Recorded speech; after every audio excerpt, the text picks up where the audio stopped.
Oh, who are we gonna get? Mims? Queen? Please God, not Jordan Love. Are you me?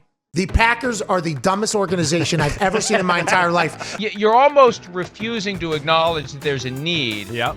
Aaron Rodgers was drafted in 2005. Do you know that the Green Bay Packers have never drafted another offensive player in the first round since? Let's just be honest for a second. The Green Bay Packers could have really used a number 2 receiver. So on a play like this, what's going to happen, and this is a lot of what Tampa Bay did early on, really after they got a big lead, this is what they were primarily doing, is it's a cover 2 zone. Now this one is a cover 2 zone blitz. They ran some blitzes, but they did run a lot of zone and a lot of 2 safety deep coverages, which made things a little bit easier for Aaron Rodgers and the Packers. Watch, Rodgers takes a snap, he's simply just going to flip this one out. And they're able to pick up, a first down on a relatively easy play. So later on in the game, in the final drives, when Tampa Bay is only up 1 score, they had to shift things, and they did by playing, still cover 2, but cover 2 man. And what you can do with cover 2 man is typically what Tampa Bay is going to do. They're going to double team Davante Adams. So what Green Bay is doing to counteract that is Davante Adams is currently in the slot to Rodgers' right. The hope is that the safety still takes Adams away, or at least pays extra attention to Adams, and somebody else can get open. That's what they're hoping, and they have a receiver running a go route on the edge right here. That's Valdes-Scantling going up one-on-one against Jamel Dean. Quite frankly, these were the matchups that Green Bay had to win down the stretch if they were going to win this football game.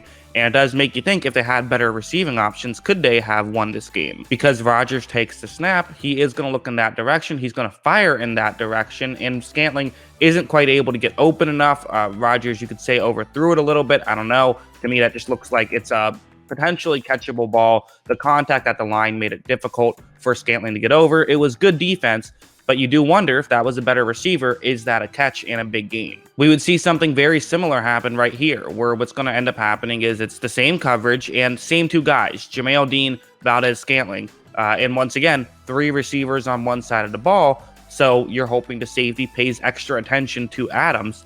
And part of what helps Tampa Bay be able to be successful in this kind of thing is just the fact that Carlton Davis is actually really good at sort of this underneath stuff. He might get burned deep, but with the safety deep, you can kind of take away Adams to some degree. He's still Davante Adams. He's still great. But they're basically forcing other guys to beat them right here.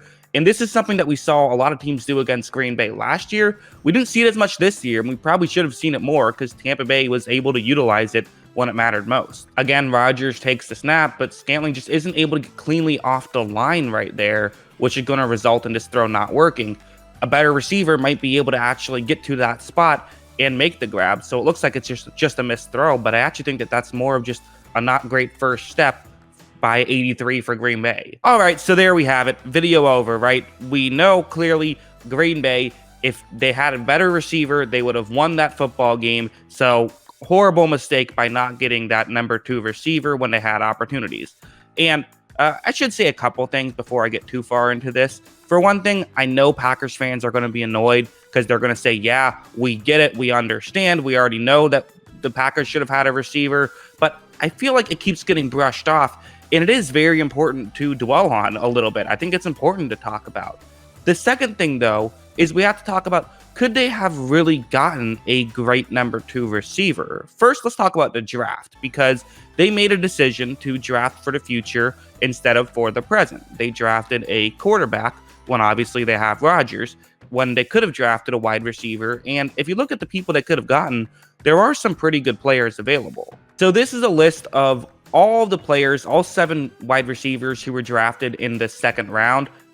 Yes, second round, because the Packers had a late first rounder. There was no wide receiver taken after them in the first round. So these are the second round draft picks.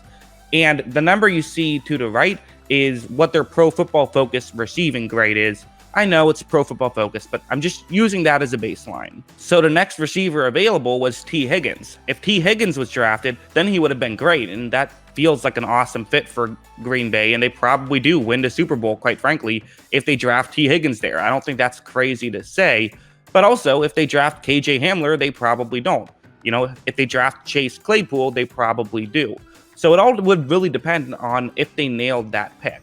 And looking at Green Bay's other options besides Devontae Adams, because again, we know he's great. The issue is just if you take him away, who do you throw to? Really, they're stuck looking at, if it's a random second-round pick, the average Pro Football Focus grade would have been 69.1. Allen Lazard was slightly not as good as that, but in the same ballpark. And Valdez-Scantling significantly less good. Again, that's Pro Football Focus. It's not gospel, but I do think that's worth mentioning because if they were able to at least just get another Allen Lazard type, that might have really helped them going up against number 3 corners, whether that's Sean Murphy-Bunting or Jamel Dean. In that game, I do think that it does help them. But it's worth mentioning that the draft was not the only way they could have gotten a true number 2 receiver. In fact, they could have gotten a fringe true number 1 receiver, and that would have been Will Fuller. Now, some people might be saying, wait a second, Fuller isn't the 1 receiver. And no, he's not quite that good. But what he is that he's just a really talented receiver when he plays. He can't stay healthy, but when he's on the field, he is very valuable. And I think that's something that Green Bay could have tried to do is trade for him.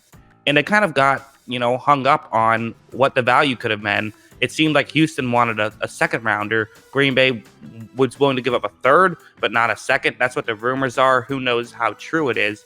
But for me, give up the second rounder and try to win a Super Bowl. If they had Will Fuller and he was healthy in that game, they win that game straight up. And I think they beat Kansas City since Kansas City, that banged up offensive line, they're going to have trouble versus anybody. I really think that Green Bay probably would have won the Super Bowl if they traded a second round pick for Will Fuller. And before people say, well, he got suspended, he would have been back. The last game of his suspension would have been the first Green Bay playoff game. So he actually would have been back for the conference championship.